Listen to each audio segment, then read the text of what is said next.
The Cold War was marked by a decades-long period of geopolitical tension and division between the United States of America and the Soviet Union. Characterized by intense international paranoia, the mutual accumulation and development of nuclear arms, proxy wars, espionage, and a struggle between two conflicting ideologies, capitalism and communism. This period sparked conflicts like the Korean War, the infamous Bay of Pigs invasion, the Cuban Missile Crisis, the Vietnam War led by the US, and the Soviet invasion of Afghanistan. The Bay of Pigs invasion exemplifies the Cold War's escalating ideological confrontations and demonstrates how fragile the world was to nuclear annihilation. That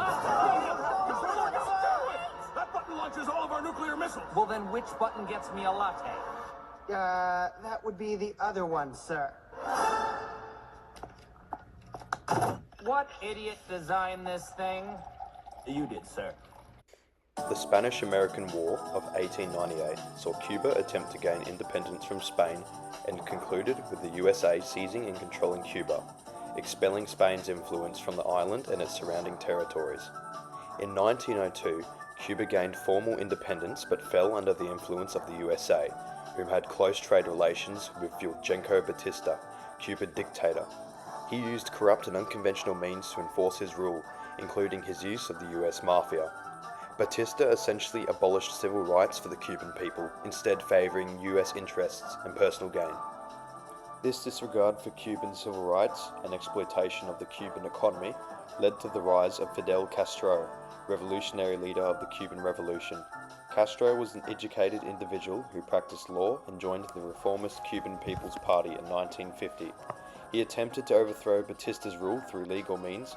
However, when this failed, he organized a Marxist insurgency and carried out a series of guerrilla attacks beginning in 1953, eventually overthrowing Batista's dictatorship. Castro launched a sustained revolutionary campaign that plunged Cuba into a bloody civil war that culminated in the establishment of a communist state in 1959. After the revolution, the relationship between the US and Castro swiftly deteriorated.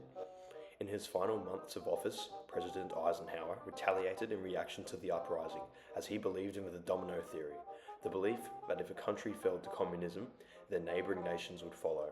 Cuba's newly established communist regime directly opposed the Truman Doctrine, the US's foreign policy of containment that aimed to isolate and contain the spread of communism. The US began taxing the new regime heavily and placing an embargo on Cuban exports. Cuba, in turn, increasingly started to gain support from other socialist nations, such as the Soviet Union. Due to the increasing Soviet influence, close proximity, and threats to US trade interests, President Eisenhower hatched a plan with the CIA to overthrow the Castro regime and to establish a non-communist state friendly to the USA. JFK was briefed on the plan after his election and was reluctant of the operation, but was determined to cover up any American involvement and keep their intervention classified. The CIA trained approximately 1,500 counter-revolutionary Cuban exiles in Guatemala in guerrilla warfare to invade the mainland of Cuba to overthrow the communist government. The military operation initially began with the CIA painting 8 old World War II B-26 bombers to make them look like Cuban planes, and attempted to use them to destroy Cuban airfields and to annihilate Castro's air capability. The bombers missed most of their targets, leaving the Cuban Air Force relatively intact. The landing force initiated their invasion from Guatemala through boats onto the shores of Cuba. The brigade was met with heavy resistance from Castro's army and air force, which had remained unaffected from the previous bombings. Castro's air force maintained air superiority, with the operation lasting only 2 days and resulting in 1,200 of the exiles surrendering and approximately 100 killed in the battle. The failure of the invasion can be attributed to many factors, that of which includes the exiles' lack of ammunition for a sustained engagement and unreliable equipment ruined by the weather. However, a large contributor to the botched invasion was JFK's reluctance to send additional air support for the landing force, to which he had decided against. The CIA wrongly assumed that Castro's regime lacked popular support, believing the invasion would trigger a mass uprising, which would ultimately hide US involvement whilst simultaneously achieving their mission. Although the invasion did not inspire revolt, and the CIA greatly underestimated the sheer power and strength of Castro's armed forces. The remaining Cuban exiles were captured by Castro's forces and imprisoned for 20 months. The US negotiated and eventually struck a deal with Castro to release the men. However, the failed coup only legitimized Castro's rule and his animosity towards the US and pushed them further to unite forces with the Soviet Union.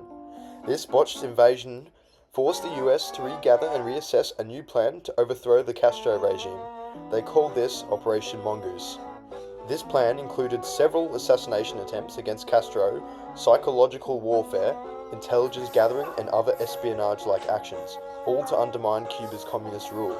The continuing US intervention with Cuba pushed them closer to the USSR, to whom of which responded by secretly placing nuclear missiles in Cuba, directly contributing to the Cuban Missile Crisis, a tense 13-day standoff between the US and Soviets, which became the closest the world has ever seen to nuclear war.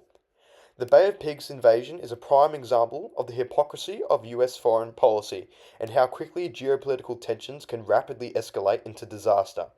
This ultimately highlights the fragility of conflict and peace within the clash between two ideological world superpowers, that of which shaped the world as it is today.